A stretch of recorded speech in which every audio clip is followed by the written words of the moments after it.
Assalamualaikum warahmatullahi wabarakatuh. Welcome back to my channel.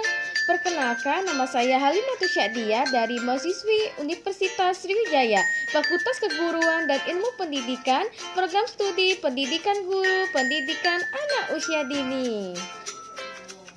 Di video kali ini, saya akan memberikan tips agar para guru dan staf mampu menyusun salah satu standar administrasi sekolah yang baik. Selamat menyaksikan.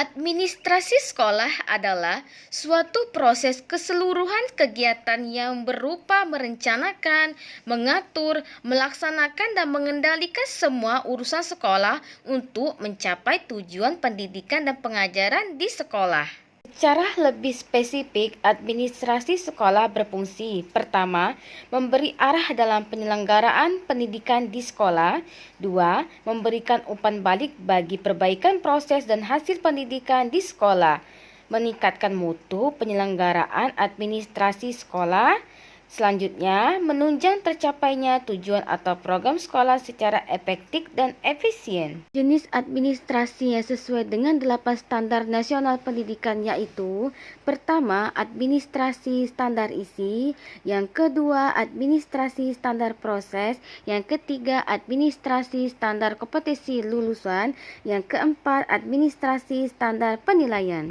5. Administrasi standar pendidik dan tenaga kependidikan; yang keenam, administrasi standar sarana dan prasarana; yang ketujuh, administrasi standar pengelolaan; dan kedelapan, administrasi standar pembiayaan. Di video kali ini saya akan membahas salah satu dari kedelapan administrasi standar nasional pendidikan, yaitu standar penilaian. Pengertian dari standar penilaian. Menurut Peraturan Menteri Pendidikan dan Kebudayaan Republik Indonesia Nomor 137 Tahun 2014, standar penilaian adalah kriteria tentang penilaian proses dan hasil pembelajaran anak dalam rangka pemenuhan standar tingkat pencapaian perkembangan sesuai tingkat usianya.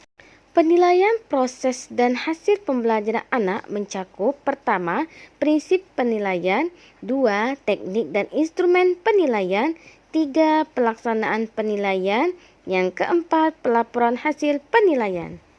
Prinsip penilaian mencakup: pertama, edukatif; dua, prinsip otentik; ketiga, prinsip objektif; yang keempat, prinsip akuntabel.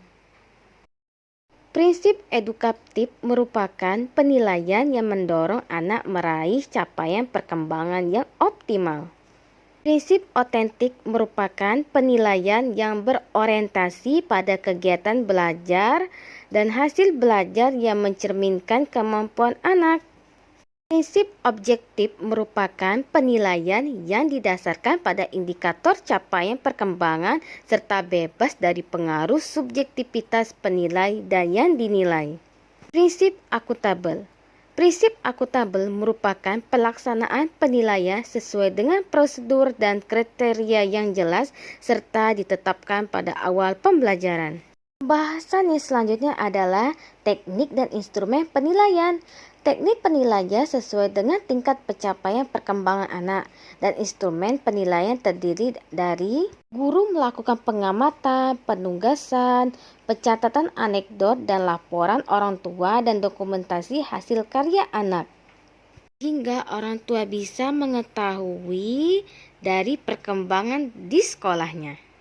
Bahasan yang selanjutnya adalah pelaksanaan penilaian. Pelaksanaan penilaian ini yang dilakukan guru harus secara berkala, intensif, bermakna, dan berkelanjutan.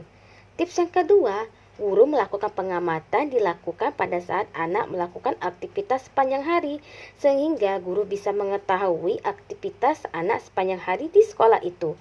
Yang ketiga, guru secara berkala mengkaji ulang catatan perkembangan anak dan berbagi informasi lain yang dikumpulkan dari hasil catatan pengamatan, anekdot, checklist, dan portofolio. Tips yang selanjutnya, melakukan komunikasi dengan orang tua tentang perkembangan anak. Tips selanjutnya, guru memonitor semua aspek tingkat pencapaian perkembangan anak yang dilakukan secara sistematis, terpercaya, dan konsisten. Kemudian, tips selanjutnya, guru melakukan pembelajaran melalui bermain dengan benda yang konkret. Bahasan yang terakhir adalah yang keempat, pelaporan hasil penilaian. Di sini tips yang pertama itu guru membuat kesimpulan dan laporan kemajuan anak berdasarkan informasi yang tersedia. Yang kedua, pendidik menyusun dan menyampaikan laporan perkembangan anak secara tertulis kepada orang tua secara berkala, melalui dalam bentuk laporan lisan dan tertulis secara bijak. Tips yang selanjutnya, guru mengadakan pertemuan dengan orang tua untuk mendiskusikan dan melakukan tindak lanjut untuk kemajuan perkembangan anak. Mungkin itu saja tips cara menyusun standar penilaian yang dapat saya sampaikan. Semoga bermanfaat bagi kita semua. Jika ada kesalahan dalam menyampaikan materi, saya memohon maaf. Dan jangan lupa like, comment, and subscribe. Wassalamualaikum warahmatullahi wabarakatuh.